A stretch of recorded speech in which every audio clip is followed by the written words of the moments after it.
For the last 2 years, I've been studying the habits of some of the world's most successful people. I've seen common patterns between those who successfully achieve their goals from those who just remain frustrated. And I'm making this video today because I truly want you to live your dream life. And the good news is that it's more accessible than ever when you start to realize some of the mistakes we're going to go through in today's video that you can start avoiding. Oh, and by the way, if you're new here, my name is Willis. I'm a qualified accountant who also makes YouTube videos on the side about all things money, personal finance, and personal development. Let's jump into it.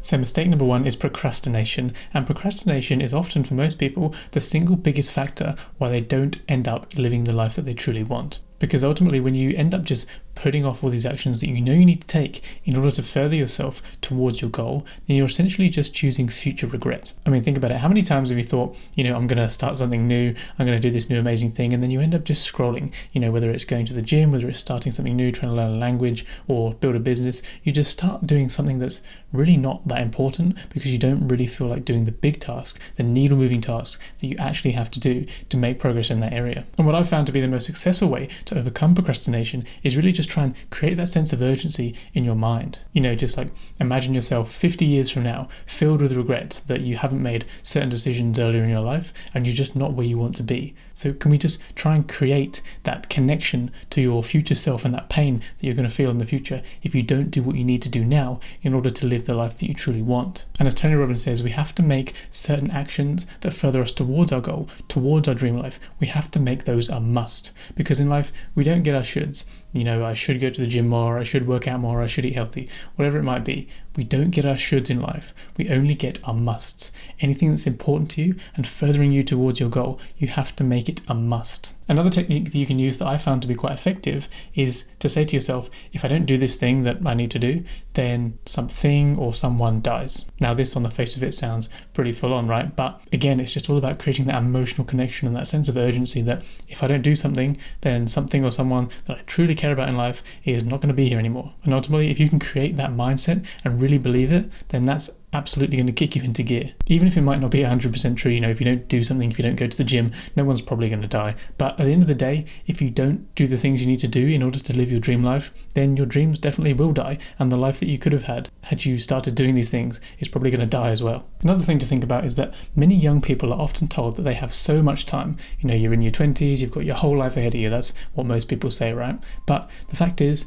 we don't have that much time. None of us on this planet have that much time, really. We have 70 or 80 years if we're lucky. So if you're in your 20s now, like I am, by the time we get to 30, we're going to have far more financial responsibilities. We might have family responsibilities. We might have a mortgage and things that are tying us down and prohibiting our ability to go out and take risks, starting businesses and doing things like that. So we need to create that sense of urgency and really just do something right now if it's something we want to and we have to do in order to live the life that we want to live. The key is to use this window of opportunity that we have here before the expenses of life start piling up and preventing us from taking any risks.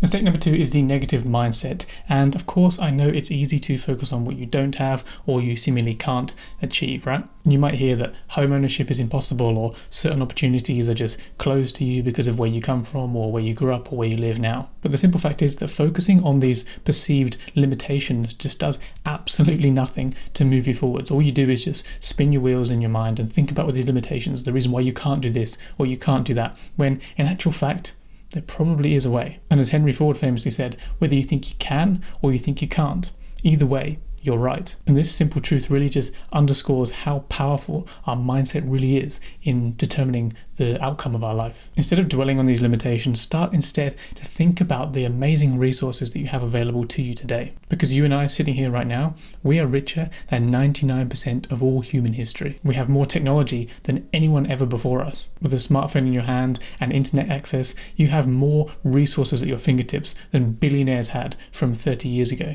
The opportunities of today's technology are absolutely unprecedented. I mean, it's how I'm talking to you right now, right? So don't waste energy and time blaming others or your environment or how you grew up for the various different things that you seemingly can't do. If you can walk, breathe, think, and act, you're already equipped with tremendous resources and tremendous opportunities if you go out and find them. Start leveraging what you do have rather than lamenting what you don't.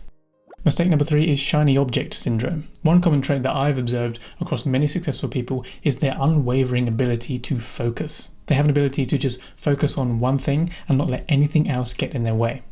And as Dan Martell, serial entrepreneur, says, he says, focus stands for follow one course until successful. Don't let shiny object syndrome let you get distracted onto various different projects. Focus on one thing that you're interested in. Focus on one thing that you're passionate about and that you want to make work. Dedicate all your focus to that one thing and don't fall for the trap of the latest shiny thing, because ultimately many people fail because they're just constantly distracted by new opportunities, new possessions, or ideas that they think are going to work, but they just don't stick to the one thing that they really want to make work. And this has impacted me in the past with this YouTube channel.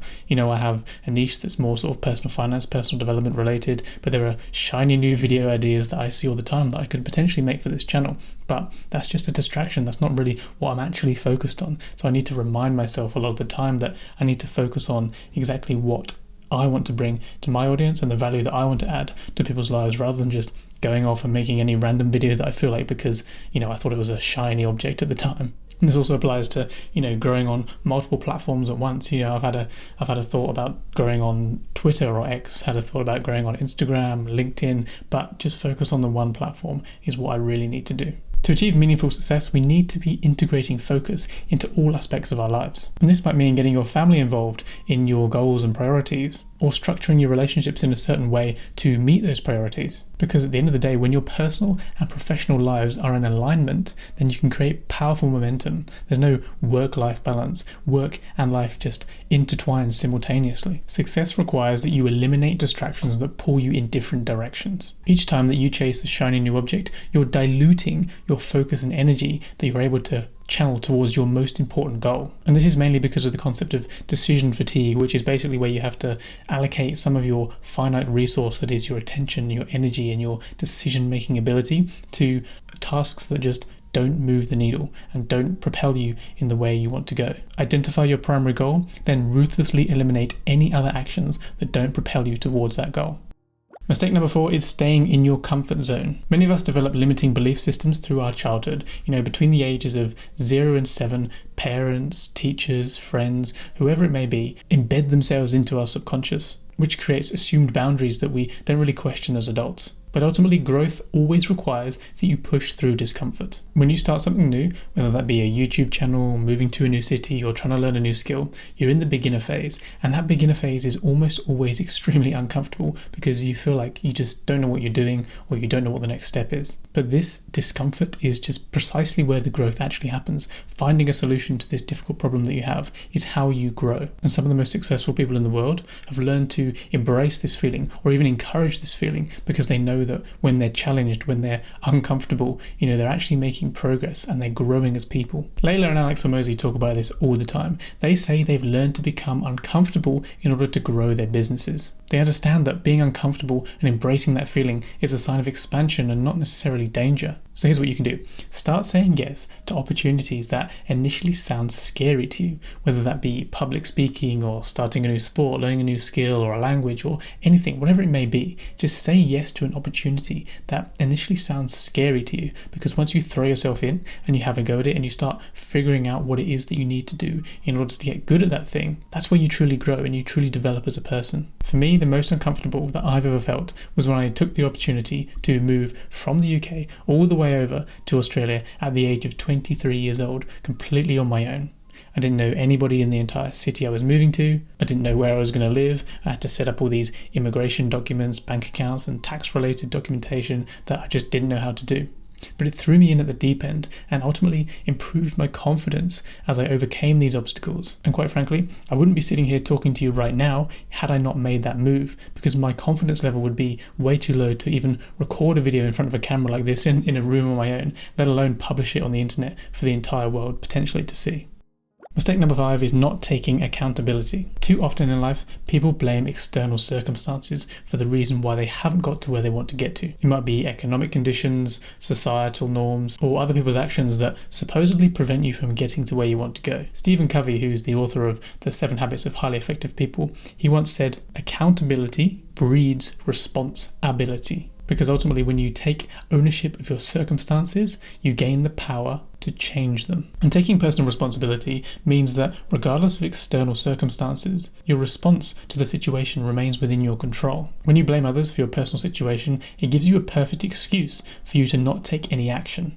and ultimately not taking any action gets you nowhere. Here's an idea.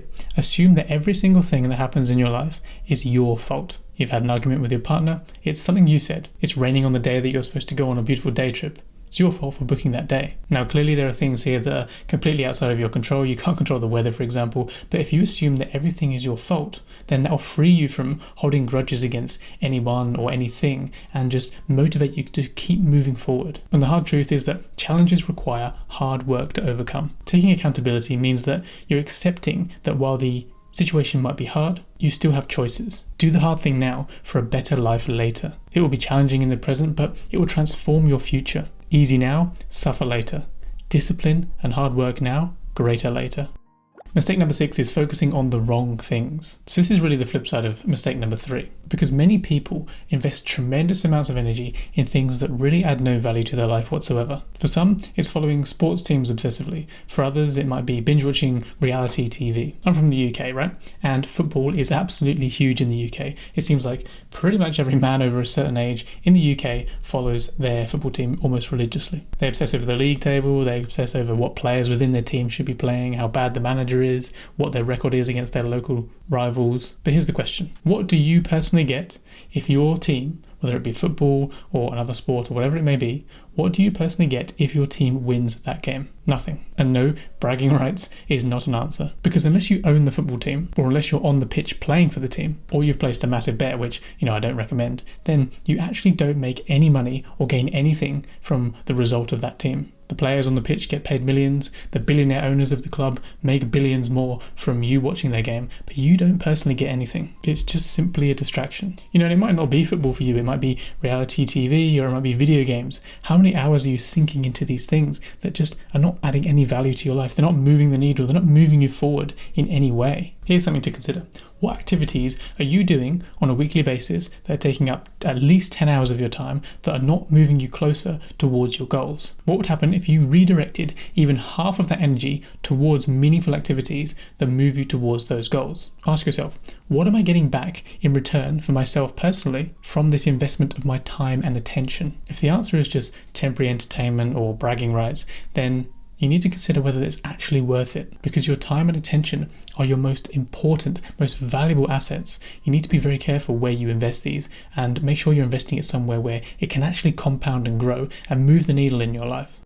Mistake number 7 is trying to do everything alone. Our educational system conditions us to work alone. We take tests alone, we submit assignments alone, and if you ask for help from another student or the teacher during a test, then you are considered to be cheating and you get a big F written on your script and you're determined to be basically a failure. But in the real world, the biggest success comes from teamwork and collaboration. And Helen Keller, she reminded us that alone we can do so little, together we can do so much. And this simple truth is often forgotten in our individualistic culture where everyone's just trying to get ahead. Very few people achieve significant goals entirely on their own. You need to form teams, find partners, and collaborate with others who are on the same journey as you. The concept of 1 + 1 = 11 really highlights that in teams, you can just progress so much faster. You can deliver so much more results if you're working as part of a team. And think about the richest entrepreneurs in the world, right? Many of them started their most successful companies either with a co-founder or they built a team underneath them very, very quickly after the get-go. Whether it's business goals, personal objectives, or health-related objectives, finding the right people to collaborate transforms what's possible. Don't let pride or the misguided belief of thinking that you have to figure it out yourself prevent you from building the support system that you need to truly succeed. If you want to get in shape, get around people that are in shape. If you want to build a business, find other people that are building businesses, because ultimately you're going to be stronger as a team than you are as an individual. Even some of the biggest YouTubers in the world, you think YouTube is one person making videos, but some people like Ali Abdaal has at least 20 people in his team, and he's the one that we see on the camera, but ultimately there are 20 people beneath him that are moving things behind the scenes to make everything run smoothly. And one of my favourite sayings around this subject is, if you want to go fast, go alone. If you want to go far, go together.